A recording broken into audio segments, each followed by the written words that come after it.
मेरा नमस्कार, प्यार भरा नमस्कार। सभी साथी जुड़े हैं। मैं हूं डॉक्टर ललित और आज हम पढ़ेंगे ईवीएस का एक और नया अध्याय, जिसमें हम बात करेंगे आज ईवीएस के 4 जनवरी के पेपर की। तो 4 जनवरी में 2022 में जो भी पेपर हुआ है उसको सॉल्व करेंगे और आनंद के साथ आगे बढ़ेंगे। तो सभी लोग एक बार जोर से आगे बढ़ा दो, जो किसी ने नहीं पहुंचा है उस तक पहुंच जाए। राधे राधे, नमस्कार। सुबह सुबह, प्यारी प्यारी सुबह में आप सभी को मेरा प्यारा प्यारा नमस्कार। चलते हैं, शुरुआत करते हैं। मिश्रा जी नमस्कार, और सभी को है नेहा जी गुड मॉर्निंग, ज्योति, सबको मेरा प्यारा नमस्कार है। सब लोग जुड़ गए हैं तो चलो करते हैं शुरुआत। पहला प्रश्न बिना किसी देरी के आपके स्क्रीन पर ये रहा। उससे पहले एक और खास बात बता दें आपको दोस्तों, आप देख रहे होंगे कि यहां पर आपके स्क्रीन पर लिखा है पैडागॉगी पुराण। यानी आपको बता दें, ये जो पैडागॉगी पुराण है ये वो पुराण है जिसे पढ़कर आप आध्यात्म ज्ञान तो नहीं कर पाएंगे, लेकिन डेली 7:30 बजे पैडागॉगी पुराण के अंतर्गत जितने भी 2019 से 2022 तक के पेपर हुए उन सबकी पैडागॉगी का एक कलेक्शन है। यानी ये 99.99% आपको पैडागॉगी में सफलता दिलवाएगा, मैथमेटिक्स के साथ अलग पैडागॉगी में भी। तो बेहतरीन मौका है, आप जुड़ें और आनंद उठाएं और इसका पूरा लाभ उठाएं। तो जल्दी से शाम को 7:30 बजे जुड़ना है और समझना है। पहला प्रश्न आपकी स्क्रीन पर है, Which of the following can be objective of environmental studies at primary level? To encourage students to reflect on their own learning, attracting students by giving them space, time, and freedom to generate new knowledge, treating students as participant in learning as a recipient of a certain body of knowledge, not in the form, and acknowledging the solo acknowledgement of the resource of learning and prescribed textbook. अब आपको लगता है इनमें से कौन सा सही जवाब है? यानी जब पर्यावरण अध्ययन के बारे में बात कर रहे हो, छोटे नन्हे मुन्ने बच्चों के बारे में बात कर रहे हो, प्राथमिक लेवल पर बात कर रहे हो, तो उनको चिंतन को प्रोत्साहित करने के लिए क्या जरूरी है? नए ज्ञान को उत्पन्न करने के लिए स्थान समय बिल्कुल स्वतंत्र दी जाए, एकदम सही है। विद्यार्थियों को सीखने में प्रतिभागियों के रूप में व्यवहार करना, ज्ञान के निश्चित निकाय के प्राप्तकर्ता के रूप में नहीं, बिल्कुल सही बात है ना।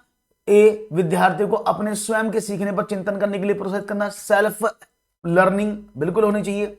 निर्धारित पाठ्य पुस्तक को सीखने के लिए संसाधनों का एकमात्र आभार मानना, क्या यह गलत नहीं है कि आपका ज्ञान बच्चों के ज्ञान से जब मिले तो वो सिर्फ बुक पर आधारित हो जाए, वो सिर्फ बुक पर फोकस हो? क्या यह जरूरी है? तो गलत है ना। बुक पर बेस नहीं होना चाहिए, बच्चे फ्री होने चाहिए और वो आराम से चीजों को समझे। इसलिए राइट ऑप्शन ABC एकदम सही है, लेकिन डी वाला गलत हो गया है। तो आप लगा देंगे ऑप्शन नंबर 3 एकदम सही जवाब है। एक और सवाल है, ईवीएस पाठ्य पुस्तक के अलावा ईवीएस सीखने के लिए इनमें से कौन सा साधन हो सकता है? यानी after book, apart from EVS textbook, which of the following can be a good resource of learning EVS? अब देखिए, अब जानते हैं पाठ्य पुस्तक आधारित, पाठ्य पुस्तक में जो लिखा वो तो हमें पढ़ना ही पड़ेगा। इसके अलावा सबसे ज्यादा, और आपको याद है ना, आपको बहुत बार बताया कि जब भी ईवीएस की बात करेंगे तो सबसे जरूरी होता है ऑब्जर्वेशन और क्षेत्र भ्रमण, यानी फील्ड ट्रिप। याद है ना, मैंने बताया कि अगर बच्चों को बहुत अच्छा सिखाना चाहते हो तो उनको बाहर ले जाओ फील्ड ट्रिप पर। तो विकिपीडिया एक, जानते हैं विकिपीडिया क्या है? जहां पर हर कोई आदमी जानकारी साझा कर सकता है। विश्वकोश एनसाइक्लोपीडिया, वहां पर भी जानकारी साझा होती है। रेडियो वन वे कम्युनिकेशन है, जहां पर आप सिर्फ श्रव्य जो TLM है उनको सुन पाते हैं। लेकिन क्षेत्र भ्रमण क्या है? बच्चा डायरेक्ट एक्सपीरियंस करता है तो लर्निंग को बहुत ज्यादा पावरफुल बना लेता है। और राइट ऑप्शन क्या मिलेगा? ऑप्शन नंबर सी, इसका भी सही है, यानी फील्ड ट्रिप एकदम सही जवाब दिया आपने। तो एक और सवाल, ईवीएस का सीखना आधारित है, EVS based learning is what?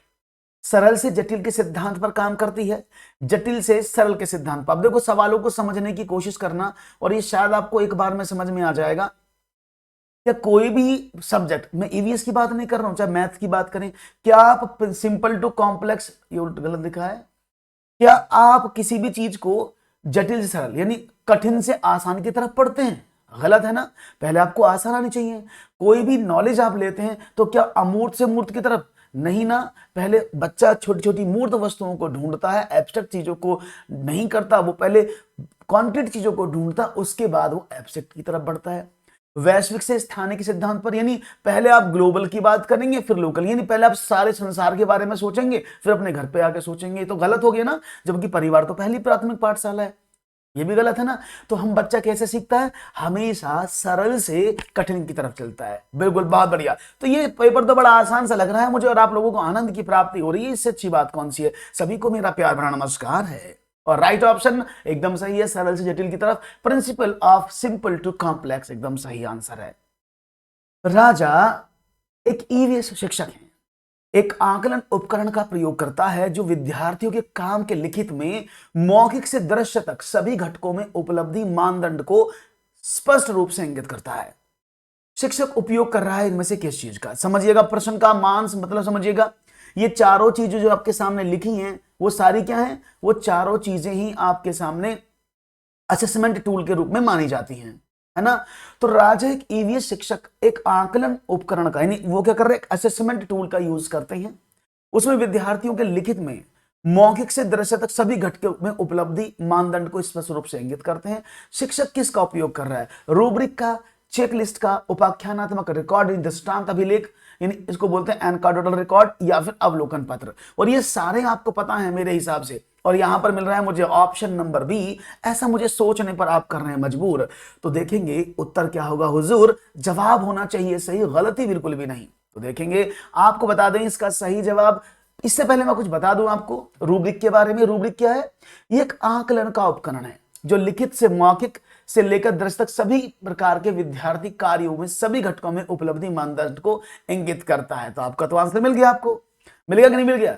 लिखित से मौखिक से लेकर दृश्य, जितने भी आप चीजें करते हैं, यानी लिखित हो चाहे मौखिक हो, चाहे वो ओरल हो, उन या चाहे वो विजुअल हो, इन सब पर रूब्रिक काम करता है। रूब्रिक होता क्या है शायद आपको नहीं पता होगा, मैं बताता हूं अभी, पहले इसको समझा दूं। इसका उपयोग कक्षा कार्य भागीदारी समग्र अंकों को चिन्हित करने के लिए किया जाता है। रूब्रिक में विशेषताएं समझ लो क्या होती हैं। यह कार्य का एक वर्णनात्मक शीर्षक जिसकी विद्यार्थियों से उत्पादन या प्रदर्शन करने की अपेक्षा की जाती है। जैसे मैंने आपको एक असाइनमेंट दिया, स्कूल में असाइनमेंट मिलता है ना, मैंने असाइनमेंट के पैरामीटर क्या रखे ऐसे, मैंने फॉर एग्जांपल असाइनमेंट में 5 क्वेश्चन दिए। इसको समझना ध्यान से, पेपर में आ रहा है बार बार, रूब्रिक यहां पे भी आ रहा है, मैथ में भी आ रहा है और अन्य विषयों में भी आएगा, क्योंकि ये तरीका है असेसमेंट का। तो हमने क्या काम किया, हमने यहां पर कुछ पैरामीटर्स बनाए। कैसे कि असाइनमेंट की डेट सबमिट है so for example 20 November. Okay, तो अगर कोई 20 नवंबर तक बच्चा इसको सबमिट करता है तो मैं उसको पूरे 5 में से 5 नंबर दूंगा। अगर वो 25 नवंबर तक सबमिट करता है तो मैं 4 नंबर दूंगा। अगर वो 30 नवंबर तक सबमिट करता है तो मैं उसको 3 नंबर दूंगा। वो 5 दिसंबर तक सबमिट करता है मैं उसको 2 नंबर दूंगा, और 5 दिसंबर के बाद जब भी लाएगा उसको सिर्फ मैं 1 नंबर दूंगा। ये एक रूब्रिक हो गया। ऐसे ही आपने बोला, अब ये क्वेश्चन के लिए बनाया कि मैंने कुल मिलाकर 5 क्वेश्चन दिए बच्चे को, अगर वो 5 में से 5 कर लेता है तो मैं उसको पूरे नंबर दूंगा। 5 में से 4 दूंगा देगा तो मैं उस बच्चे को वैल्यूएट जो करूंगा 20, सपोज एक क्वेश्चन 5 नंबर का, तो 25 से वैल्यूएट नहीं करूंगा, मैं उसको 20 में से वैल्यूएट करूंगा। तो ये क्या है, रूब्रिक के तरीके हैं। शायद अभी ये नया इंट्रोड्यूस हुआ है, पहले नहीं होगा। अभी समझ गए आप क्या है रूब्रिक का मतलब, तो ध्यान समझिएगा रूब्रिक का मतलब क्या है। ओके, एक पैमाना और स्कोरिंग जो महारत के स्तर का वर्णन करता है। महारत आप कहां पर एक्सीलेंट हैं। घटक आयाम विद्यार्थी को कार्य को पूरा करने में भाग लेना, और महारत के प्रत्येक स्तर पर, यानी जहां पर भी आप अचीवमेंट ले रहे हैं उसके घटकों और आयामों का प्रदर्शन, गुणवत्ता और विवरण। तो ये सब क्या है, ये रूब्रिक है। मैंने एग्जाम्पल दे दिया है तो थ्योरी पढ़ने की जरूरत नहीं पड़ेगी, ठीक है ना। अब ये चेकलिस्ट क्या है, चेकलिस्ट एक उपकरण है जो शिक्षक को रिकॉर्ड रखने में मदद करता है। विशिष्ट गतिविधियों में विद्यार्थियों का प्रदर्शन। एक चेकलिस्ट में आमतौर पर व्यवहार और विशेषताएं जो तो मौजूद हैं या अनुपस्थित हैं की सूची में होती हैं। इसके बाद एक और बात बताई मैंने, उपाख्यानात्मक रिकॉर्ड जिसको एनाकॉर्डल रिकॉर्ड बोलते हैं, ये बच्चे का कंप्लीट रिकॉर्ड होता है स्टार्टिंग से अंत तक। इस शिक्षकों को सूचित करता है कि क्योंकि वो अधिगम के अनुभवों की योजना बनाते हैं। भाई हम ही तो योजना बनाएंगे आपको कैसे पढ़ाना है, और आगे चलकर आप योजना बनाएंगे, तो उनको परिवारों की जानकारी प्रदान करते हैं, संभावित विकासात्मक देरी की पहचान करने में अंतर्दृष्ट कर देते हैं। और एक और बचा है अवलोकन पत्र। ये क्या होता है, विद्यार्थियों की टिप्पणियों को रिकॉर्ड करने के लिए शिक्षक द्वारा तैयार किया गया एक पत्र है। यानी जो बच्चे ने कमेंट किए उन कमेंट को लिख करके हम उसका अवलोकन पत्र बनाते हैं, जिसमें बच्चे के हमने उसने क्या क्या बोला, कैसे बोला, उन सबको रिकॉर्ड करते हैं। Hope so right option rubric समझ में आ गया होगा, ये चारों भी आपको समझ में आ गए होंगे। क्लियर है, आगे बढ़े। दादी अम्मा मान जाओ। दादी अम्मा, बचपन में आपकी दादी अम्मा क्या, हमारी तो अम्मा भी यही काम करती थी। सर्दियों में मेरी स्किन बड़ी शुष्क है, क्या लगाएं, तो आप कहते थे इसमें मॉइस्चराइज की कमी है, ऐड आते थे ना, आपकी त्वचा बड़ी सीखी है। सुमिका नमस्कार, विनय कैसे हैं? मेरी स्किन बड़ी शुष्क है, आपको मॉइस्चराइज क्रीम चाहिए। सुना होगा, बहुत सारे ऐड आपने देखे होंगे। तो उसने है, दादी अम्मा हमारी क्या करती थी, निम्नलिखित घोल को त्वचा पर रूखेपन से बचने के लिए उपयोग करती थी। कि आपकी त्वचा शुष्क है तो बेटा कुछ मत लगाए, तो सब नाटक करती हैं। अगर फेयर एंड लवली लगाने से सब लोग भूरे हो जाते तो मेरी भैंस आज तक काली नहीं रहती, ये भी गोरी हो जाती बेचारी। तो वो सब बताने वाली बातें हैं, है ना। तो रूखेपन से बचने के लिए उपयोग करती हैं क्या, गुलाब जल और आसुत जल, नींबू का रस और दूध, गुलाब जल, ग्लिसरीन और नींबू का रस, या गुलाब जल और सिरका। और ये आप सब जानते हैं इस बात को कि भाई गुलाब जल हमेशा आपकी त्वचा के लिए बहुत ही खूबसूरत होता है, महकती है आपकी त्वचा। और ग्लिसरीन क्या होती है, वो मॉइस्चराइज करती है, नमी देती है त्वचा को। इसलिए राइट ऑप्शन क्या है, गुलाब जल, ग्लिसरीन और नींबू से हम उसको यूज करते थे, है ना। वो हो ही नहीं आज तक गोरी, बहुत प्रयास किए गए, नहीं हुई, क्या करें बताओ। ठीक है, बात समझ में आ गई। तो गुलाब और सिरका, तो इन सब का प्रयोग क्या है, सामान्य त्वचा में की तुलना में शुष्क त्वचा में सीबम, सीबम क्या है, एक प्रोड्यूस होता है बॉडी में जो आपकी त्वचा को थोड़ा सा नमी देता है, कम होता है। नतीजन त्वचा में नमी बनाए रखने के लिए पर्यावरण के खिलाफ एक सुरक्षात्मक घेरा बनने के लिए आवश्यक लिपिड की कमी होती है। चिकनाई की कमी के कारण त्वचा रूखी हो जाती है। इसीलिए नींबू का रस, दूध ऐसे उत्पाद है जो हमारे घरों में आसानी से मिल जाते हैं। नींबू के रस में विटामिन सी होता है और एक एंटीऑक्सीडेंट है जो त्वचा के लिए अच्छा होता है। यह रूखी त्वचा को हटाने में भी मदद करता है। और ग्लिसरीन क्या होती है, वो त्वचा में नमी देती है, मॉइस्चराइज एजेंट का काम करती है। गुलाब जल रूखी त्वचा के लिए अच्छा होता है और एक प्राकृतिक हाइड्रेट सामग्री के रूप में काम करता है। अब भैया ये इलाज नुस्खा अपना लेना, जिसकी त्वचा शुष्क है और जो चाहता है ग्लो करना, अधिकतर मेरे साथ माताएं बहनें जुड़ी हैं, तो वो सब लोग ग्लिसरीन गुलाब जल नींबू मिला के लगाएं रात को प्रतिदिन, सर्दियों में त्वचा महक उठेगी। यही है असली त्वचा का राज। बढ़ते हैं आगे, ईवीएस में बताएगा आज खास। ठीक है, आगे बढ़ते हैं, एक और सवाल की बात करते हैं। यात्रा थीम के मुद्दे केवल विद्यार्थियों के लिए सार्थक हो जाते हैं यदि, भाई आप जानते थीम ट्रैवल एक थीम है, तो थीम जो है इसके मुद्दे केवल विद्यार्थियों के लिए सार्थक हो जाते हैं। कब हो जाते हैं सार्थक, ये आपको बताना है, समझते हैं। तो पहला ऑप्शन है आपके सामने, मुद्दों के आसपास बहस आयोजित की जाती है, थीम आधारित वर्कशीट विद्यार्थियों को देकर, विद्यार्थियों को श्रव्य दृश्य दिखाकर, या यदि शिक्षक द्वारा प्रदर्शनी को दिखाया जाता तो शिक्षक द्वारा तो खत्म करो। और देखो प्रॉब्लम यह है, अगर आप थीम यात्रा की बात करते हैं और विद्यार्थियों के लिए सार्थक कब होगी, वो बच्चे सार्थक उसके बाद वर्कशीट पर काम करेंगे या देख के करेंगे, नहीं। सबसे जरूरी है जो यात्रा की थीम आपने रखी है, मैंने कहा वैष्णो देवी जाना, बताओ यात्रा का वर्णन करो, तो उस पर कुछ लोग बात करें, डिस्कशन करें, डिबेट करें। सबसे अच्छा यात्रा थीम के लिए उद्देश्य होगा ऑप्शन नंबर 1 कि बालक उस पर डिबेट करने की कोशिश करें। जी बहुत बढ़िया, और हमें आपके जवाब मिल रहे हैं बहुत खूबसूरत, ऐसे ही जवाब देते चलो और आगे बढ़ते चलो।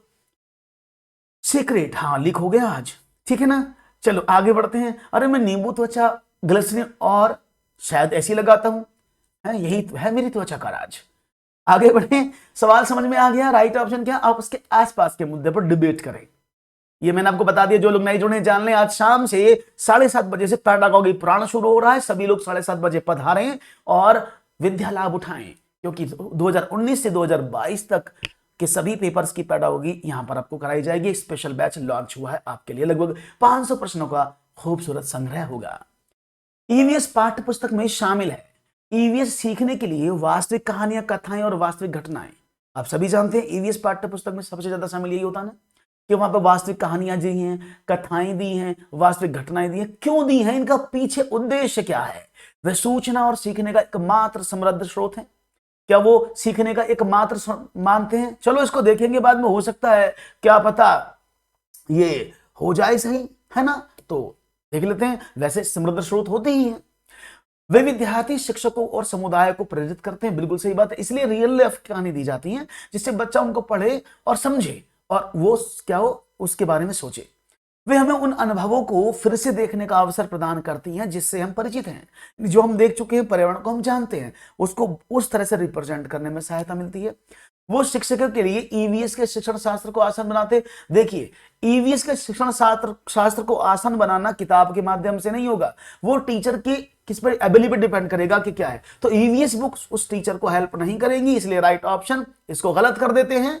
और राइट ऑप्शन क्या मिलेगा? ए भी सही है, बी भी सही है, सी भी सही है। और ऐसे जो ये क्रिटिकल थिंकिंग वाले क्वेश्चन है ना, जो सोचने वाले क्वेश्चन ये बहुत ज्यादा मिलते हैं, तो इन सबको समझते चलना है, मानते चलना है और शेयर भी करते चलना। भी बिना शेयर की बात नहीं बनेगी। श्री राम भाई, किरण, उज्जवल, जूही, गुंजा, विनीता, उज्जवल, विनय, पूनम, गौरव, अखिलेश, चंदन, सभी लोग एक बार शेयर करके आओ भाई। एक एक साथी को बुलाओ, दावते ईवीएस चल रहा है। एक और सवाल, पॉटरी इज मेड स्ट्रॉन्गर, मिट्टी के बर्तनों को मजबूत बनाया जाता है जलाने से, गलाने से, भूनने से, बेक करने से। By burning, by melting, by roasting, by baking.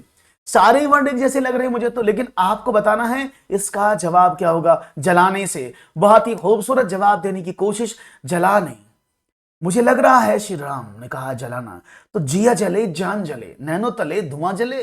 कैसे हो रहे हो, कैसे प्रश्न का उत्तर कह रहे हो, सारे हो गए हो बावले। समझ लो जवाब है गलत। सबसे जरूरी है बेक करने से। अरे उनको पकाया, बेक मीन्स पकाना।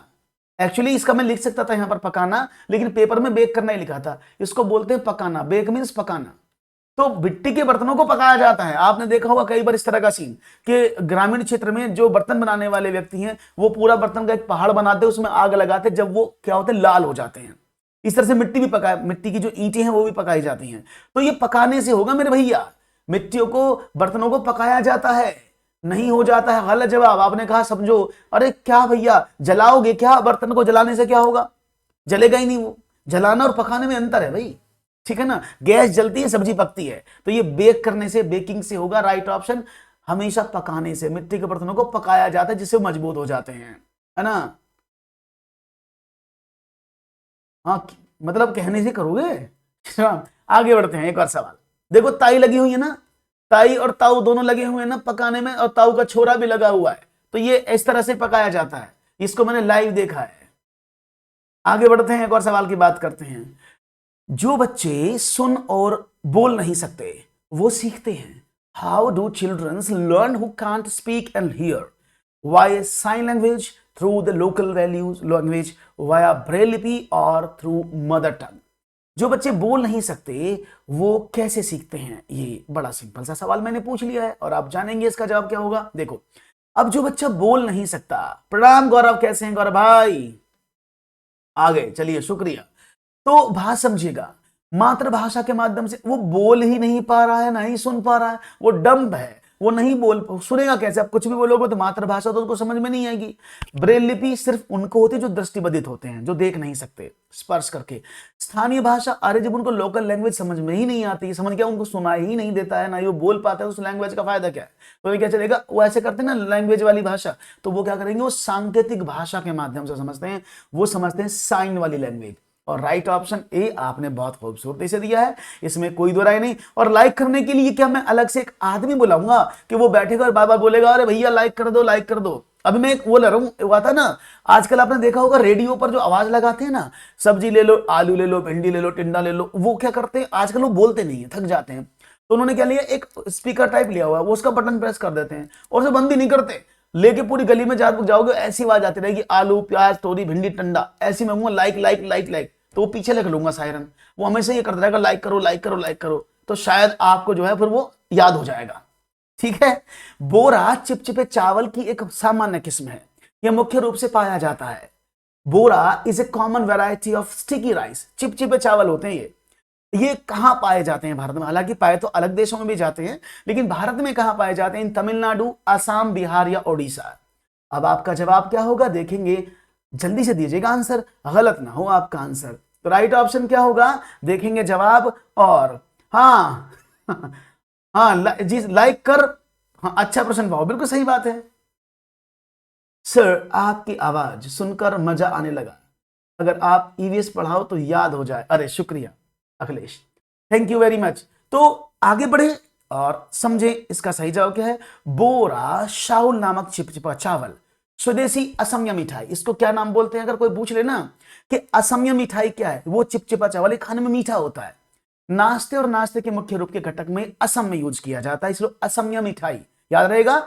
चिपचिपा चावल, असमिया मिठाई, बड़ा छोटा सा होता है, बासमती नहीं है ये, छोटा छोटा चावल होता है, इसको असमिया मिठाई भी बोलते हैं, इसलिए असम में पाया जाता है। राइट ऑप्शन आपका हो जाएगा ऑप्शन नंबर, अगर आपने यूज किया है ऑप्शन नंबर डी नहीं होगा, ऑप्शन नंबर बी। समझो, जवाब को पहचानो। प्रमिला ने कहा है सही जवाब, एकदम सही आंसर आपने दिया है। एक और प्रश्न है आपके पास। तो बोराश चावल नामक चिपचिपा चावल है ये। Real challenges for learning EVS eight primary level. प्राथमिक स्तर पर ईवीएस सीखने के लिए वास्तविक चुनौतियां क्या होंगी? विद्यार्थियों के लिए खुद को व्यक्त करने के अवसर हैं, अवधारणाओं का विवरण, रटकर सीखना, परिभाषाएं और जानकारी। तो अगर मैं बात करूं प्राइमरी लेवल पर ईवीएस सीखने के लिए जो वास्तविक रियल चैलेंजेस हैं वो क्या होने चाहिए? तो रियल चैलेंज क्या है? क्या अवधारणाओं का विवरण, ये कोई चैलेंज नहीं है। रटकर सीखना तो बिल्कुल नहीं है, और उसको तो एनसीएफ भी मना करता है। परिभाषाएं और जानकारी आप दे देंगे, बच्चा उसको कितना आत्मसात करता है, तो ये बहुत जरूरी है। तो सबसे जरूरी है, चुनौती ये है, ये तो सब पढ़ा देंगे आराम से। चुनौती यह है कि बालक कितना सीखता है, बालक सीखने के बाद खुद को कितना व्यक्त करता है, और आप बच्चा को कितनी अपॉर्चुनिटी देते हैं जिससे कि वो अपने विचारों, अपनी बातों, अपने ज्ञान को साझा कर पाए। इसलिए सही बात बन जाए अगर आप ए ऑप्शन दे आए। बहुत बढ़िया जवाब ए ऑप्शन की तरफ से मिला है मुझे, खास आंसर आपकी तरफ से। यही चलता रहना चाहिए, एकदम सही जवाब है। और आगे बढ़ते, good morning, good morning, good morning Meenakshi. एक और प्रश्न है आपके लिए। क्वेश्चन है, जल थीम के मुद्दे सामाजिक सांस्कृतिक मुद्दों को प्रभावी ढंग से सीखा जा सकता है। Can socio culture issues related to water theme be learn efficiently? भूमिका निर्वाह द्वारा, विद्यार्थियों के बीच वास्तविक संवाद के द्वारा, क्षेत्र भ्रमण के द्वारा। अब देखो, ये जो आपके सामने थर्ड ऑप्शन मिल गया, ये तो पक्का ही हो गया ना भाई। अगर आपको क्षेत्र भ्रमण मिल जाए तो इससे तो कोई खतरनाक चीज ही नहीं है। और प्रदर्शन और गृह कार्य द्वारा, तो आपका जवाब मुझे क्या मिलेगा? अब देखने वाली बात है, अगर मैं आपसे बोलूं तो भाई प्रदर्शन और गृह द्वारा, गृह कार्य द्वारा। देखो, गृह कार्य द्वारा बच्चे को प्रभावी ढंग से आप कोई भी चीज नहीं समझा सकते, तो खास करके सामाजिक और सांस्कृतिक मुद्दे। वो हमेशा रोल प्ले, आप चाहे नाटक करें या कहानी में पार्टिसिपेट करें, उनके बीच आप डिबेट कराएं, आप उनको क्षेत्र भ्रमण कराएं, ये तीनों सही हैं। लेकिन ये जो डी ऑप्शन है ना, प्रदर्शन और गृह कार्य द्वारा, गृह कार्य द्वारा या परफॉर्मेंस आपके द्वारा या आपको डेमोन्स्ट्रेट द्वारा ये काम नहीं करेगा। जल थीम को सामाजिक साइको कल्चर से प्रभावी ढंग से सीखा जा सकता है जब आप अपना भूमिका निर्वाह करेंगे, उसके लिए आंदोलन चलाएंगे, पानी बचाओ, पानी बचाओ। Only ABC. बहुत ही बढ़िया जवाब सतीश ने कहा। ए थोड़ा सा गलत हो गया है सतीश जी आपका जवाब। आगे बढ़ते हैं एक और प्रश्न की बात आपकी स्क्रीन पर कुछ इस तरह से। ये रहा नया प्रश्न, और देखेंगे इस प्रश्न पर क्या मिलेगा आपका मुझे उत्तर। बहुत ही खूबसूरत प्रश्न है। Dance mainly displays postures and emotions, यानी नृत्य में मुख्य रूप से मुद्राएं और भावनाएं प्रदर्शित करती हैं। क्या नृत्य प्रदर्शन, आत्मविश्वास, भावनाएं, हाथों और चेहरे की गति? आप सभी जानते हैं हमारे भारत में विविध राज्यों में विविध प्रकार के नृत्य फेमस हैं, विविध प्रकार के नृत्य कराए जाते हैं, और उन नृत्यों को आपको समझना है। और अगर आपको मेरी बातें समझ में आ रही हैं, अगर आपको ईवीएस समझ में आ रहा है, तो भाई एक बार जरूर कमेंट में लिख दीजिएगा ईवीएस बाय ललित कुमार। तो भाई यहां पर देखेंगे जवाब मिलने की जिम्मेदारी आपको मिली है ऑप्शन नंबर डी, यानी हाथों और चेहरे की गति। चलो एक बार डी ऑप्शन सब लोगों ने बड़े ही खूबसूरत ढंग से मुझे दिया है, तो देखेंगे आपका जवाब डी है। तो एक बार यहां देख लेते हैं, कुछ आप देखिए, नृत्य में एक नृत्य की आपके समक्ष है और वो कुछ मुद्राएं आपको दिखा रही है, जिस मुद्राओं के आधार पर देखते हैं यहां पर उनके अंदर करुण रस झलक रहा है। यहां पर श्रृंगार रस की बात हो रही है, हालांकि मैं हिंदी नहीं पढ़ाता हूं, करुण रस और श्रृंगार रस से आप भली भांति परिचित होंगे। तो ये मुद्राएं हैं, और इसमें हाथ और पैर तो है ही नहीं, इस वाले में तो पैर ही नहीं है, इस वाले में तो पैर है, तो हाथ और पैर की गति नहीं है। ये हमेशा आपके एक्सप्रेशन को शो करता है। बहुत सारे जो लोक नृत्य हैं आप देखेंगे वो सिर्फ आपके फेशियल एक्सप्रेशन पर चलते हैं, और आप उनको देखकर पहचान पाते हैं क्या कहना चाहता, गुस्से में है कि प्यार में है। अब देखो, नागिन डांस करोगे अखिलेश, तो मैं नागिन नागिन, वो नागिन वाले डांस में तो हाथ पैर ही दिखेंगे, क्योंकि सांप की पूंछ और मुंह दिखता है, तो फिर तो आप नागिन और सपेरे बन के डांस करेंगे, वो अलग डांस है, ठीक है ना, तो उसको नहीं करना है। ठीक है, आप क्या करेंगे, हाँ सबसे जरूरी क्या है, वो भावनाएं प्रकट करती, यानी वो इमोशंस को शो करते हैं कि आदमी कैसे इमोशंस को दिखाता है। आगे बढ़े, एक और सवाल आपके समक्ष, देखते हैं क्या आता है। क्वेश्चन है, गेहूं के आटे की से चपाती बनाने का सही क्रम क्या पहचाने? अब देखो, सब लोग, हर घर में महिलाएं सभी लोग, महिलाएं हैं पुरुष हैं, वो रोटी बनाती हैं और चपाती बनाकर सर्व करते हैं अपने परिवार को। तो आपको आपके हिसाब का प्रश्न पूछा है मैंने, आप मुझे बताएंगे कि इनमें से सही क्रम क्या है। आटे को गूंथ कर लोई बना लीजिए, लोई बेल कर तैयार कर लीजिए। अब आटे को छोटी छोटी लोइयां बना लीजिए और आग पर पका लीजिए।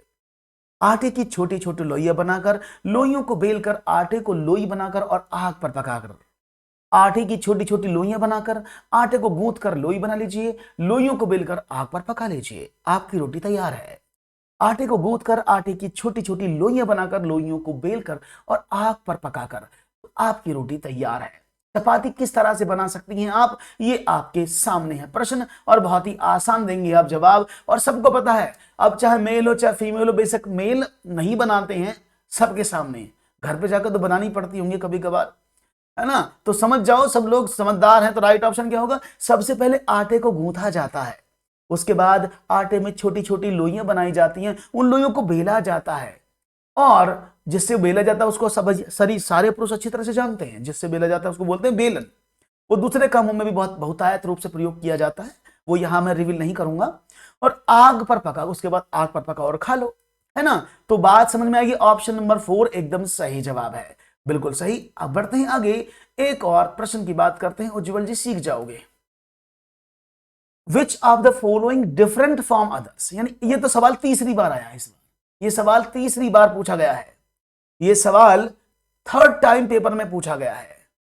बनाते हैं अब बिना, ये सृष्टि का नियम है।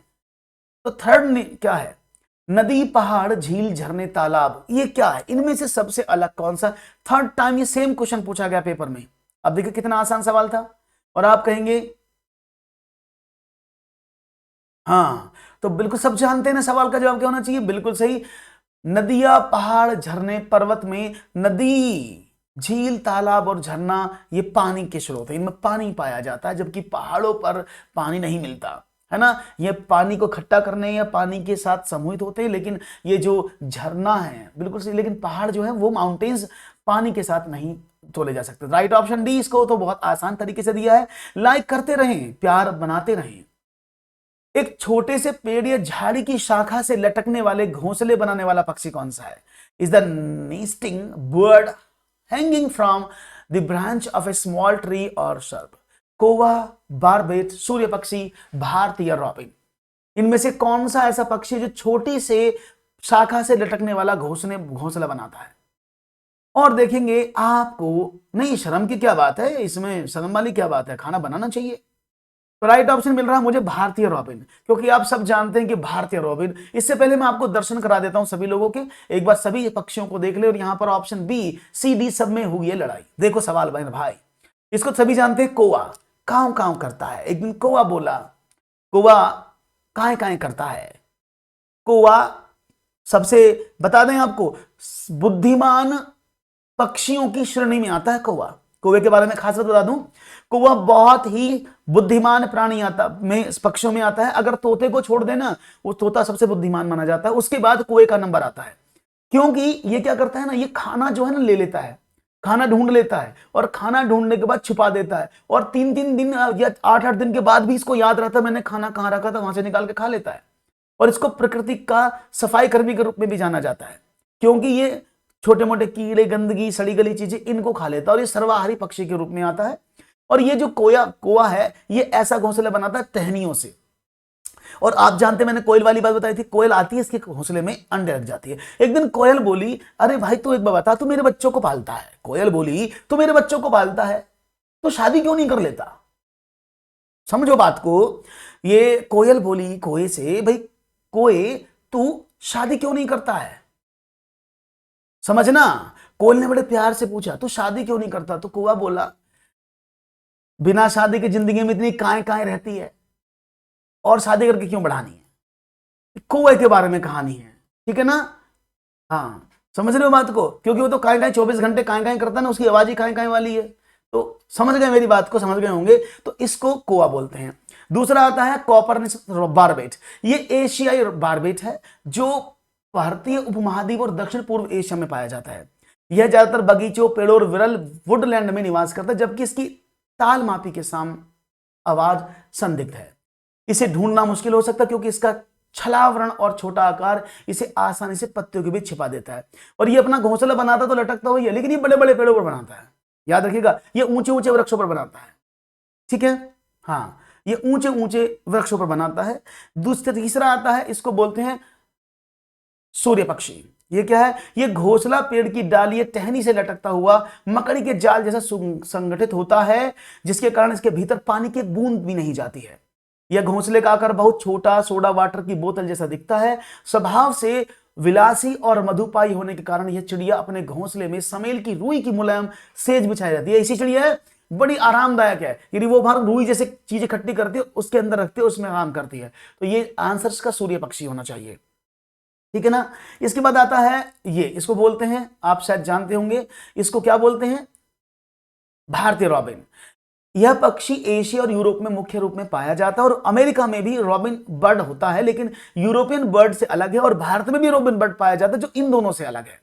जब किसी मादा को आकर्षित करना होता है तो फिर अपने एरिया को प्रोटेक्ट करना होता है, तब नर गाना गाता है और जिसे मधुर आवाज निकलती है। देखो, ये ऐसा पक्षी जो गाना गा करके अपनी प्रेयसी को बुलाता है। तो देखो, गाना गाने वाला पक्षी कौन सा है? ये है भारतीय रॉबिन। रॉबिन, सभी रॉबिन एक जैसे होते हैं जो गाना गाते हैं, यानी मधुर आवाज में गाना गाते हैं।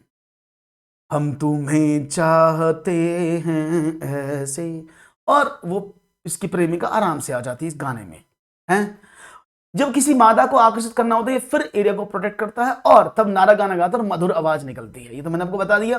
तो ये सारे पक्षी समझ में आए, तो राइट ऑप्शन क्या हो जाएगा? राइट ऑप्शन मैंने आपको बता दिया है, तो इसका सही जवाब क्या होगा? दैट इज बढ़िया, सूर्य पक्षी इसका सही जवाब है। सनबर्ड इसको बोलते हैं, ठीक है। समझ में आ गया सबको जी?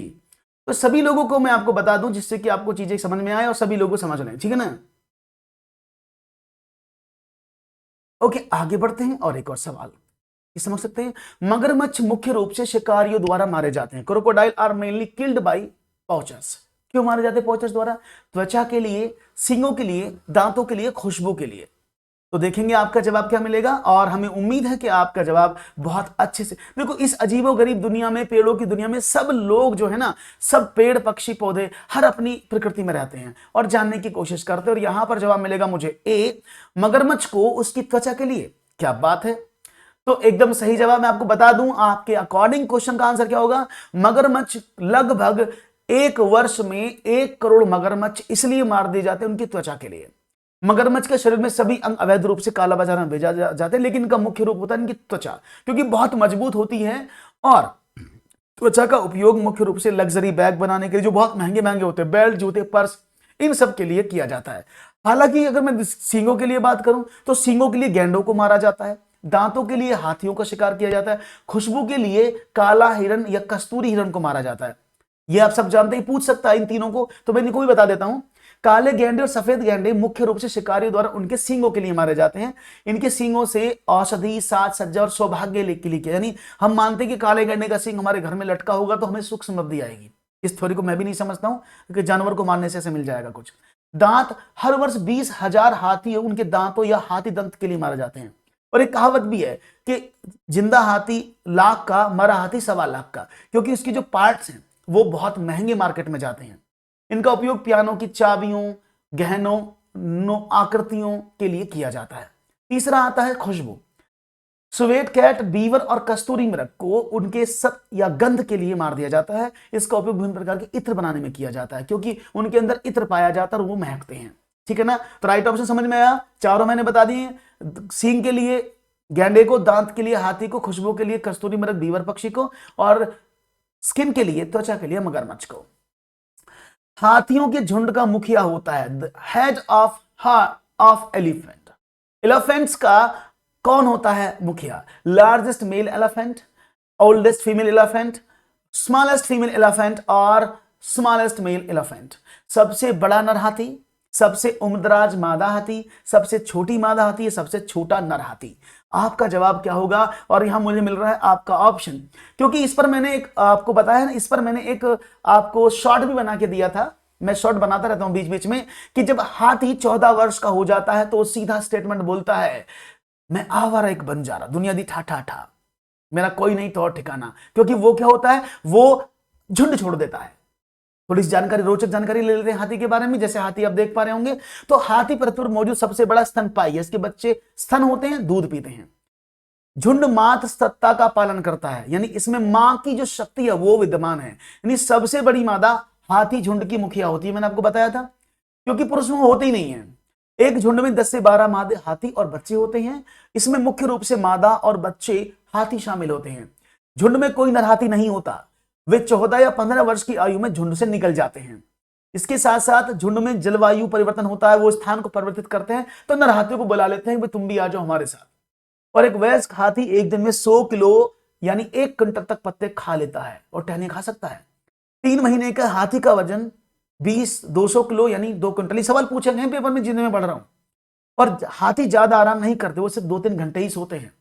और हाथी आमतौर पर उष्णकटिबंधीय आवासों में पाए जाते हैं। और हाथियों को कीचड़ में खेलना, पानी से खेलना बहुत पसंद है। और कीचड़ में उनकी त्वचा ठंडी रहती है ना, ठंडी मोटी मोटी त्वचा ठंडी हो जाती है, और इनके बड़े बड़े कान और पंखों की तरह काम करते हैं, इनको हिलाकर वो अपने आप को ठंडा करते हैं, फड़फड़ाते हैं। क्लियर है? बात समझ में आ गई हाथियों के बारे में? तो राइट ऑप्शन क्या था? सबसे बड़ी मादा हाथी होती है। ट्रेन टिकट का PNR दर्शाता है। आपने बहुत बार ट्रेन के टिकट बुक किए होंगे, ट्रेन के टिकट बुक किए है ना, thank you Mishra ji. Train के टिकट बुक किए होंगे ना, तो जो ट्रेन के टिकट बुक करते हैं उसमें PNR नंबर आपको मिलता है। भाई लाइक करते चलो, लाइक में कंजूस नहीं। तो ये PNR नंबर जो आपको मिलता है, उस PNR नंबर का मतलब क्या होता है? और ये PNR नंबर का मतलब बहुत ही नॉर्मल सवाल पूछ रहा हूं, ये पेपर में पूछा गया है। आप जनरली ट्रेन का टिकट सब बुक करते हैं और PNR नंबर को समझने की कोशिश भी करते हैं। तो चलो देखेंगे, ये यात्री का नाम रिकॉर्ड है, व्यक्तिगत नाम रिकॉर्ड है, यात्री संख्या रिकॉर्ड है या व्यक्तिगत नंबर रिकॉर्ड है। यानी इसको इंग्लिश में ज्यादा अच्छा रहेगा PAN, तो PNR, तो पैसेंजर नंबर नेम रिकॉर्ड नहीं, इस पर नेम रिकॉर्ड नहीं होता है। एक पर्टिकुलर नंबर होता है जिस नंबर से आप अपनी जानकारी देखते हैं कि कौन सी सीट रिजर्व है, सीट कंफर्म हुई है कि नहीं हुई है, या आपको वेटिंग लिस्ट में डाल दिया। इस सब क्या आपको PNR, इसको बोलते हैं पैसेंजर नंबर रिकॉर्ड, यानी ये किस नंबर के पैसेंजर को हमने जो नंबर दिया उसका रिकॉर्ड क्या है। तो राइट ऑप्शन क्या हो जाएगा? बिल्कुल सही जवाब है ऑप्शन नंबर सी, यात्री संख्या रिकॉर्ड यानी पैसेंजर नंबर रिकॉर्ड इसका। कभी कभी हमसे ऐसे जनरल लाइफ वाले क्वेश्चन पेपर में पूछ लेते हैं जिनका हमें पता होता है लेकिन हम बता नहीं पाते। तो आपको इस बातों को याद रखना है और आगे बढ़ना है। लाइक में कंजूसी ना करें, नहीं तो मैं अपना पीछे वाला बटन प्ले कर दूंगा, लाइक वाला, जो सब्जी वाले करते हैं। फिर बता दूं, जो लोग फिर नए जुड़े हैं, जान लें एक बार, पैडागॉजी पुराण यानी पैडागॉजी का महासंग्राम शाम को 7:30 बजे डेली होगा, जिसमें 2019 से 2022 तक के सभी प्रश्नों के पैडागॉजी आए सवालों को लिया जाएगा। तो भूले ना, बिल्कुल भी मिस ना करें क्लास को, शाम को 7:30 पर डेली नित्या क्लासेस के यूट्यूब चैनल पर। इनमें से कौन सा एक स्थान केरल में है? Which one of the following place is in Kerala? That is Malkheda, that is Valsad, that is Kozhikode और उडुपी। ये बहुत ही फेमस जगह हैं, इन राज्यों की जिले भी हैं। तो देखेंगे आपका जवाब मुझे क्या मिलेगा। थैंक यू उंजा। नहीं, ए नहीं होगा कंचन जी, ऑप्शन नंबर सी होगा उसका, और सी मुझे मिल रहा है कोझिकोड़ा। देखो समझ लो, मालखेड़ा, वालसाड, वालसाड का क्वेश्चन एक बार और आया था, मुझे कुछ कुछ याद है, उसमें पूछा गया था कि मध्य प्रदेश से वालसाड किस दिशा में होगा, ऐसा प्रश्न ईवीएस में पूछा गया था, मैंने उसको बताया भी था आपको। कोझिकोड़ा, उडुपी, अब इनके बारे में समझ लो। वैसे मालखेड़ा राजस्थान में, वॉलसाड गुजरात में, कोझिकोड़ा केरल में, उडुपी कर्नाटका में। ये आपको बता दूं क्योंकि मैं साउथ में रहता हूं तो मुझे इनके बारे में पता है, क्योंकि उडुपी एक क्या है, एक सांस्कृतिक चीज है और ये पूजा पाठ से संबंधित, भगवान से संबंधित है, ठीक है ना। फिर भी इनकी डिटेल जानकारी आपको मैं दे देता हूं जिससे आपको पता लग जाए, समझ में आए। ये केरला है और केरला में आप देखेंगे यहां पर केरला है, ये भारत का स्थान केरला, इस केरला का पूरा मैप बना दिया है, यहीं से निकाल कर रखा है, और यहाँ कोझिकोड़ा है। तो कोझिकोड दक्षिण भारतीय राज्य केरल का एक तटीय शहर है। यह महत्वपूर्ण मसाला व्यापार केंद्र था कभी जमाने में और कप्पड़ बीच के निकट है। 500 वर्ष पहले जोमरिन शासक के द्वारा यह मालाबार की राजधानी थी। यह यहूदी, अरब, फोनिशियन और चीनी के साथ कपास और मसालों के साथ सदियों पुराने से व्यापार के लिए प्रसिद्ध है। यह कोझिकोड जो केरला में है। इस बात करते हैं वॉलसाड। ऐतिहासिक रूप में बुलसर के नाम से जाना जाता है, इसका नाम बुलसर है पुराना, और भारत के गुजरात राज्य का शहर है। वलसड शहर नवसारी और सूरत के दक्षिण में स्थित है। उडुपी क्या है? उडुपी दक्षिण पश्चिम भारतीय राज्य कर्नाटक का एक शहर है। यह अपने हिंदू मंदिरों के लिए जाना जाता है, इसलिए आप कई बार जाएंगे तो कर्नाटक में, मेनली कर्नाटक में, बेंगलोर में आप हमेशा देखिए उडुपी आपको होटल के नाम मिलेंगे जहां पर खाना खिलाया जाता है। उडुपी में जैसे हमारे यहाँ मिलते हैं ना, नॉर्थ में देखा होगा शुद्ध वैष्णव भोजनालय, देखा होगा ना आपने? हाँ, वो कराऊंगा, सारा कराऊंगा रिशु, देखा होगा ना आपको कि भाई हाँ गौरव मेहनत रंग ला रही है, रंग ला रही है। तो आपने देखा होगा ना, सुना होगा आपने शुद्ध वैष्णव भोजनालय, हमारे इधर चलता है ना, लेकिन हमारे यहाँ क्या होता है, हमारे यहाँ होता है शुद्ध भोजनालय, यहाँ पर होता है उडुपी। आप उडुपी पे जाएंगे मतलब आपको नॉनवेज नहीं होगा, वो बिल्कुल शुद्ध खाना होगा, ठीक है ना। तो इसका मतलब क्या, हिंदू मंदिरों के लिए जाना जाता है। और मालखेड़ा राजस्थान गांव के अलवर जिले का अलवर तहसील में स्थित है। ये अलवर से 18 किलोमीटर दूर है, जो मालखेड़ा गांव का जिला उपजिला मुख्यालय है। तो सारे शहर पता लगे, आगे बढ़ते हैं।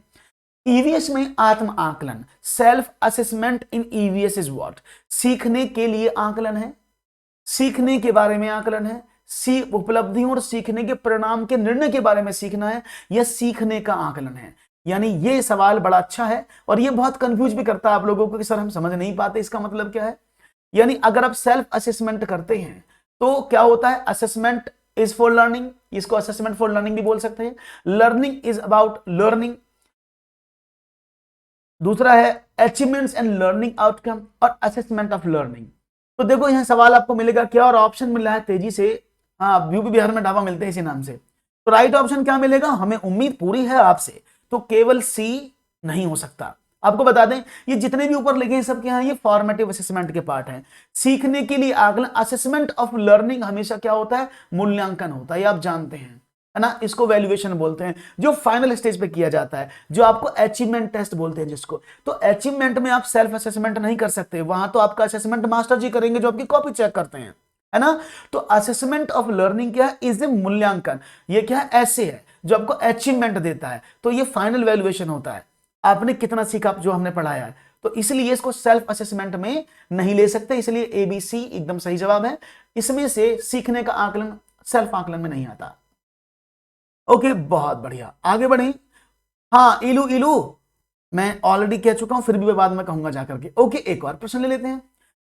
पौधों का वह भाग जो दांत दर्द में उपचार के लिए उपयोग किया जा सकता है, it is very important for, वो ये सवाल पीछे वाला आ गया भाई, इसको माफ करिएगा, ये इसका नहीं है।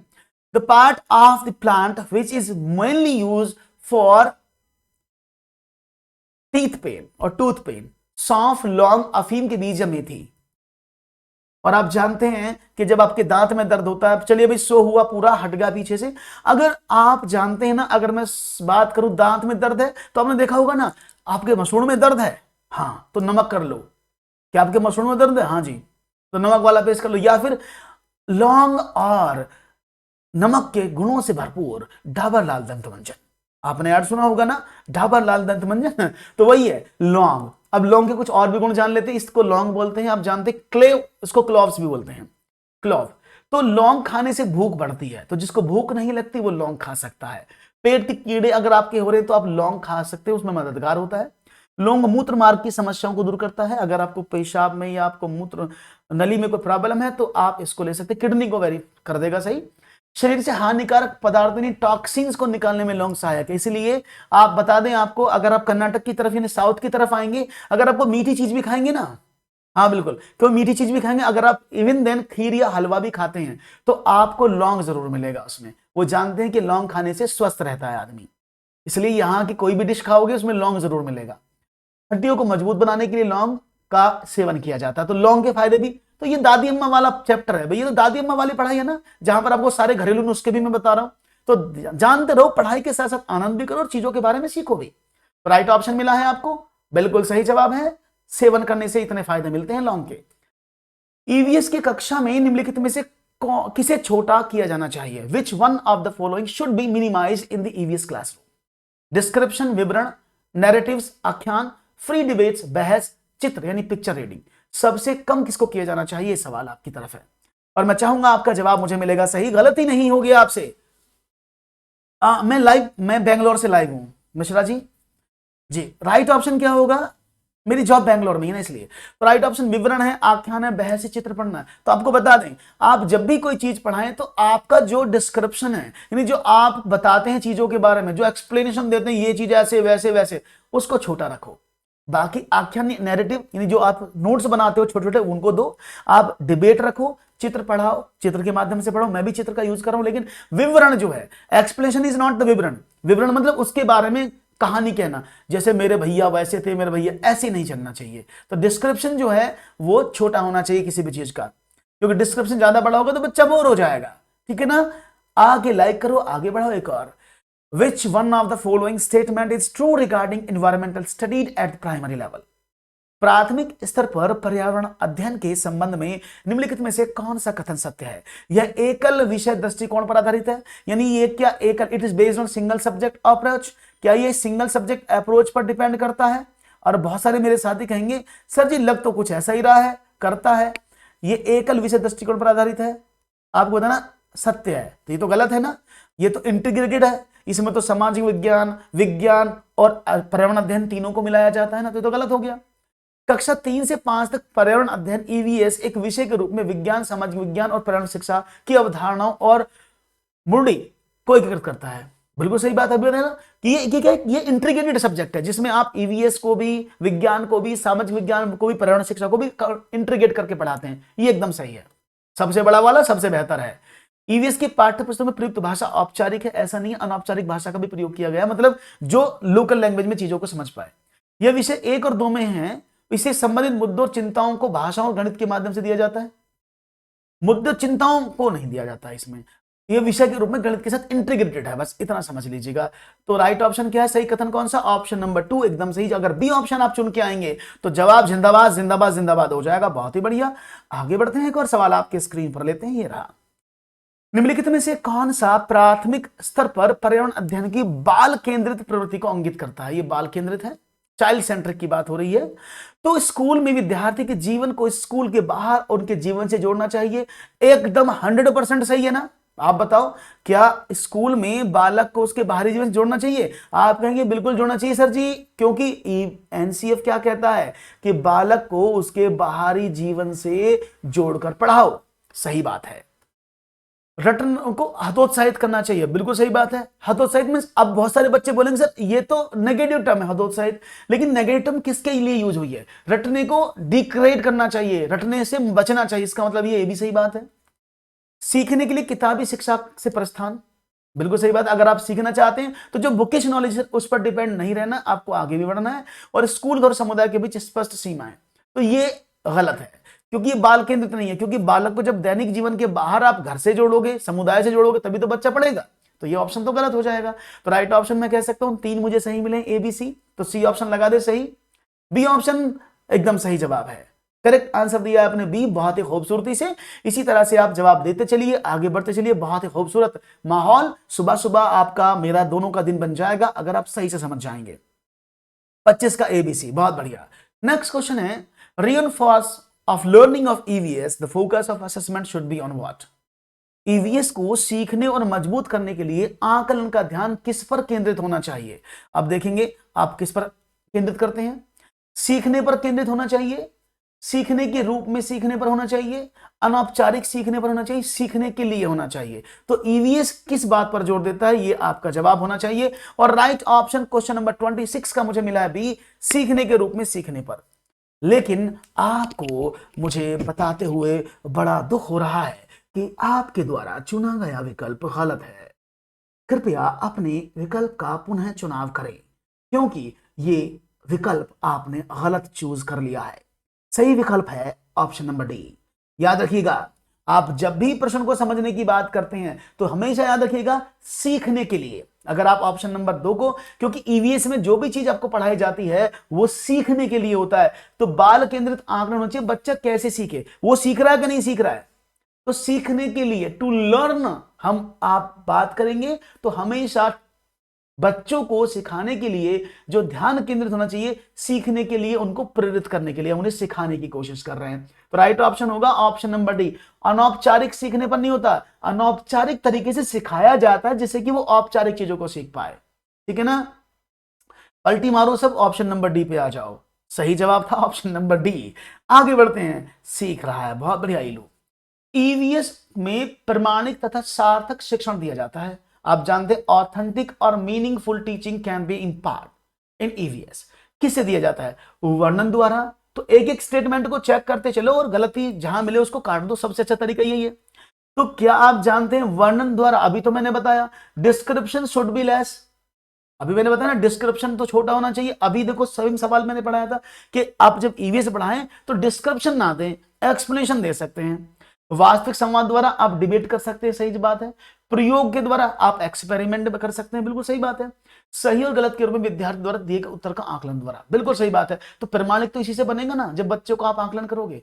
सार्थक का मतलब होगा कि प्रयोग द्वारा किया जाए, तो वर्णन द्वारा जो है वो नहीं होना चाहिए मेरे हिसाब से, है भाई, वर्णन द्वारा नहीं होना चाहिए ना।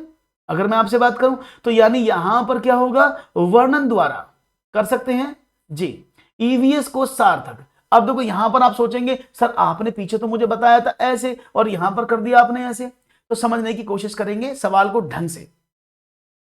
आप जब डिस्क्रिप्शन देंगे, मैंने कहा डिस्क्रिप्शन नहीं होना चाहिए, इसलिए मैं कोरिलेट कर रहा हूं कि पीछे वाले क्वेश्चन को आपको कोरिलेट करना जरूरी है। आप कहेंगे पीछे तो आपने बोला डिस्क्रिप्शन, मैंने ये नहीं बोला डिस्क्रिप्शन नहीं होना चाहिए, डिस्क्रिप्शन शुड बी लेस, होना चाहिए छोटा। तो अब डिस्क्रिप्शन देना जरूरी है, क्योंकि बिना डिस्क्रिप्शन तो बच्चा समझ ही नहीं पाएगा, लेकिन वो बहुत बड़ा नहीं होना चाहिए, इसलिए आप इसको सार्थक में किन कर सकते हैं। आप वास्तविक संवाद द्वारा, ये तो दोनों सही है, लेकिन सही और गलत के रूप में विद्यार्थियों द्वारा आकलन करना। अब देखो जब आप शिक्षण देने की बात करते हैं तो आकलन शिक्षण का पार्ट नहीं है, इस बात को समझ लीजिएगा। आकलन शिक्षण का पार्ट नहीं है, आकलन जो होता है वो कितना सीखा उसका पार्ट है, इसलिए आप इसको सार्थक शिक्षण में नहीं गिन सकते। ये सीखा कितना उसको जांचने के लिए होता है। तो मैं राइट ऑप्शन बता दूं, क्लियर हो गया। पीछे वाले में इसमें कोई कॉन्फ्लिक्ट तो नहीं है, मे भी हो सकता है पीछे वाले सवालों में आपको थोड़ा सा कॉन्फ्लिक्ट हो रहा हो कि सर डिस्क्रिप्शन, तो इसलिए मैंने उसको दोनों बार एक्सप्लेन कर दिया। तो राइट ऑप्शन क्या होगा, ऑप्शन नंबर 3 ABCD इसका सही जवाब नहीं होना चाहिए। ठीक है, बढ़िया, वेरी गुड, हाँ बहुत बढ़िया बहुत बढ़िया, सबको समझ में आया, वेरी गुड। ऐसे तो बढ़ना है आगे, एक और सवाल के पुरोते हैं धागे। प्राथमिक स्तर पर ईवीएस के पाठ्यक्रम में निम्नलिखित में से किस थीम में उपथीम शामिल है। अब बताओ इनमें से family and friend, water, work and play और फूड, इनमें से किस में उपथीम शामिल है। और मैं आपको बता दूं, आपको सबको पता है कि भाई आपके पास जो है 6 मेन थीम है ईवीएस में जब आप पढ़ते हैं, ये मैंने 3 चैप्टर पढ़ा दिए आपको, कि मेन थीम 6 हैं। ऋषु बताता हूं दोबारा से, मेन 6 थीम्स हैं, ठीक है ना। और सब थीम किस में पाई जाती है, परिवार और दोस्त में कार्य और खेला जाता है ना। तो आप कह सकते हैं राइट ऑप्शन परिवार और दोस्त जो थीम है उसमें उप थीम शामिल है और ये मेन थीम है, ठीक है ना। पानी, भोजन, ये सब क्या है, ये सब मेन थीम में आते हैं। उसके बाद कार्य और खेल उप थीम में आता है। एकदम सही जवाब है। एक बार मलयालम में मां की बड़ी बहन को कहा जाता है, आपके यहां तो मौसी बोला जाता है ना, आपके यहां मौसी बोला जाता है। तो मलयालम में, मलयालम बहुत खतरनाक लैंग्वेज है, समझिएगा। मलयालम में, क्योंकि वो केरल में बोली जाती है और बहुत खतरनाक है, सबसे टफ लैंग्वेज मलयालम है मुझे लगता है, क्योंकि उसमें जो जीभ है ना उसको बहुत ज्यादा घुमाना पड़ता है, बहुत ज्यादा रोटेशन होते हैं। दीदू, अमुम्मा, वलियम्मा या थम्मा, देखेंगे जवाब क्या मिलेगा, आपका आंसर क्या मिलेगा। मैं आपको बता दूं यहां पर थोड़ा सा जवाब आपको क्या होना चाहिए, क्योंकि मलयालम में ये अलग क्वेश्चन है, भाषा पर आधारित प्रश्न है। तो आपको बता दें, क्योंकि ये प्रश्न ऑलरेडी ईवीएस में दिया गया है इसलिए ये पूछा गया। और आपको बताएं वली अम्मा, बिल्कुल सही बात है, वली अम्मा बोलते हैं मलयालम में। माँ की बड़ी बहन जो मासी होती है उनको वली अम्मा बोलते हैं, बड़ी वाली। यहाँ अलग अलग है, जैसे यहाँ पर देखें तो मैं तो 2-4 लैंग्वेज के नाम जानता हूं यहाँ पर। जैसे कर्नाटक में सिस्टर को अक्का बोलते हैं, अन्ना बोलते हैं, है ना। ऐसे ही अगर हम तमिल की बात करें, तमिल में जाते हैं तो वहां पर जो पापा के बड़ा भाई उसको पैरियप्पा बोलते हैं, जो छोटा भाई उसको चितप्पा बोलते हैं। तो ये बहुत सारे लैंग्वेज हैं जी, तो उसको बोलते हैं वलियम्मा। ओके, राइट ऑप्शन सी इसका 30वां प्रश्न। गांव का नाम है, वहां उगने वाले कई खेजड़ी पेड़ों के कारण पड़ा है। इस गांव के लोग पौधों, पेड़ों और जानवरों को बहुत देखभाल करते हैं, वहां फ्रीली जानवर घूमते हैं। भारत में ये गांव कहां है, बहुत ही सिंपल सवाल है जी। वलियम्मा, मौसी, मौसी। तो राइट ऑप्शन सब जानते हैं, इसका आंसर तो कहां है, ये राजस्थान में है। चलो देख लेते हैं, ये है वो गांव का वो पेड़ जिसको बोलते हैं खेजड़ी वृक्ष। और खेजड़ी वृक्ष के कारण ही यहां बहुत ज्यादा खेजड़ी वृक्ष थे, यानी बहुत ज्यादा, गांव का नाम खेजड़ी था इसलिए वहां पर बहुत ज्यादा पेड़ ये पाए गए, इसके नाम खेजड़ी पड़ गया। तो खेजड़ी या खेजड़ली राजस्थान के जोधपुर जिले का एक गांव है। गांव का नाम खेजड़ी के पेड़ों से लिया गया है जो कभी गांव में प्रचुर मात्रा में थे। इसका वैज्ञानिक नाम प्रोस्पिस सिनेरिया है। ये पूछ सकता है पेपर में कि खेजड़ी वृक्ष का वैज्ञानिक नाम क्या है, वो है प्रोस्पिस सिनेरिया। इसके साथ आपको बता दें पूरे भारत में अलग अलग नामों से ये जाना जाता है। जैसे महाराष्ट्र में इसको, उत्तर प्रदेश में हम शमी के नाम से जानते हैं, शमी की लकड़ी बहुत मजबूत मानी जाती है, ऐसा हम देखा है। तेलंगाना में जम्मी, गुजरात में खजरी, राजस्थान में खेजड़ी, हरियाणा में जंती और पंजाब में जांद के नाम से इसको जानते हैं। यह मटर परिवार फेबेसी में फूल वाला पेड़ की प्रजाति है। खेजड़ी का पेड़ मुख्य रूप से रेगिस्तानी इलाकों में पाया जाता है, इसलिए आपको याद है रेगिस्तान मतलब राजस्थान। यह अधिक जल के बिना बढ़ सकता है और इसकी छाल का प्रयोग औषधि बनाने में किया जाता है। इसके साथ साथ क्षेत्र के जानवर खेजड़ी, जो जानवर खेजड़ी की पत्ती खाते हैं, लोग इसे के फल पकाकर खाते हैं। इसकी लकड़ी ऐसी होती है इससे कीड़ों से प्रभावित नहीं होती। ये सारे वो पॉइंट हैं जो पेपर में पूछ सकता है, इनमें से किसकी लकड़ी प्रभावित नहीं होती है, ठीक है ना। अगर आपको ये सेशन समझ में आया है तो भाई डेली सुबह 6 बजे मैं क्लास लेता हूं, आप जुड़ सकते हैं मॉर्निंग में 6 AM मेरे साथ, क्योंकि ये बनेगी जबरदस्त बात। उसके साथ बता दें, शाम को आपको, जैसे मैं बता रहा हूं बार बार, शाम को 7:30 बजे पैडागॉजी पुराण, यानी जितने भी ऑनलाइन पेपर्स हुए हैं वो और जो भी पेपर हुए अब तक सीटेट में वो 19 से, उन सब के प्रीवियस ईयर में आई हुई पैडागॉजी का एक संपूर्ण संग्रह है ये, जो आपको सफलता दिलवाएगा और आपको पता लगेगा कि आपको किस तरह के पेपर में प्रश्न मिल सकते हैं। तो उन सभी पैडागॉजी के प्रश्नों को लेकर आज से शुरू हो रही है वार 7:30 बजे। इसके साथ साथ आपको बता दूं 10:30 पर, क्योंकि बच्चे बोल रहे थे कि सर 10 बजे हम नहीं आ पाते हैं, इसलिए 10:30 बजे अब हाँ पेपर 1 का है, पेपर 1 2 दोनों के लिए होगा गुंजा, दोनों पेपर के लिए, पेपर 1 पेपर 2 दोनों के लिए 10:30 बजे CDP के सेशन आपके शुरू होंगे, जिसमें कामनी मैम आपको CDP के प्रीवियस करा रही हैं जो ऑनलाइन वाले हैं। 5 PM हिंदी का प्रीवियस चल रहा है, जो ऑनलाइन पेपर हुए हैं वो हिंदी वाले, और शाम को 7:30 बजे मैं शुरू कर रहा हूं और सुबह 6 बजे मैं पढ़ाता ही हूं। तो देर किस बात की, सब लोग लाइक कर दें एक बार और चैनल को सब्सक्राइब जरूर कर लें, जिससे कि आपको हमारी क्लास लगातार मिलती रहे। और अगर आपको दी हुई जानकारी और पढ़ाने का तरीका और पढ़ी हुई चीजें समझ में आई हैं तो भाई शेयर जरूर करें अपने साथियों के साथ, जिससे कि वो फ्री ऑफ कॉस्ट पढ़ पाए। इसकी PDF में टेलीग्राम में डाल दूंगा स्पेसिफिकेशन के साथ, आप सब लोग वहां से डाउनलोड कर लीजिएगा। टेलीग्राम का लिंक डिस्क्रिप्शन में दे दिया गया है, ठीक है ना। 25 को बता दें, ओके 25 क्वेश्चन की बात हो रही है।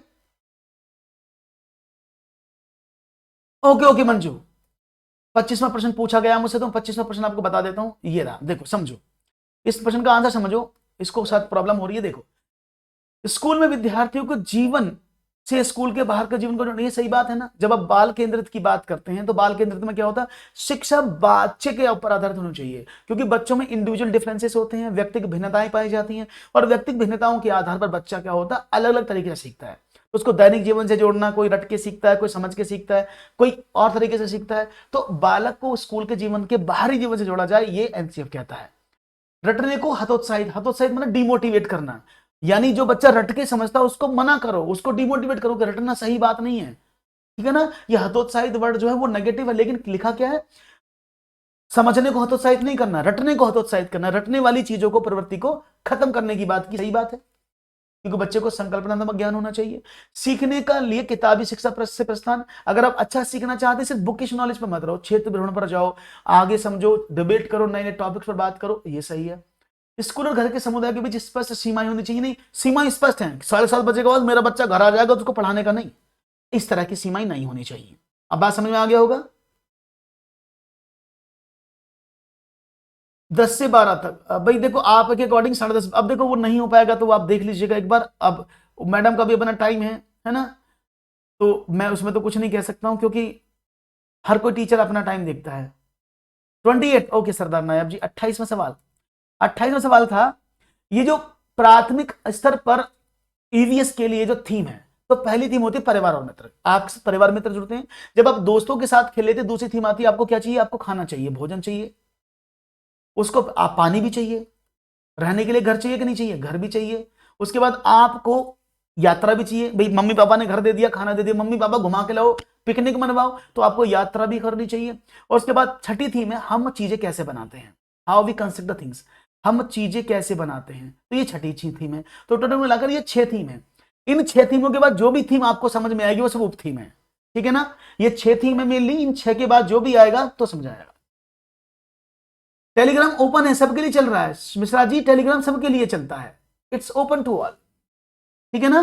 तो ये 6 मेन थीम है, इन 6 मेन थीम के बाद जब भी आएंगे वो क्या होंगी, और एक बार AVS बाय ललित कुमार लिख दीजिएगा और आपको मेरी पढ़ाई हुई चीजें समझ में आई हैं। तो चलिए मिलते हैं आपसे नेक्स्ट क्लास में, शाम को मैं मिलूंगा, और मैंने सारे टाइम बता दिए आपको, तो दीजिएगा इजाजत। थैंक यू वेरी मच, और मुस्कुराते रहो, गुनगुनाते रहो, लाइक शेयर सब्सक्राइब करते रहो। थैंक यू वेरी मच, और दीजिएगा मुझे इजाजत। जैसे मैंने बताया पैडागॉजी में शाम को 7:30 बजे सब लोग पहुंच जाएं और साथ में इस काम को जरूर करते रहें। थैंक यू वेरी मच, नमस्कार, जय हिंद, जय भारत।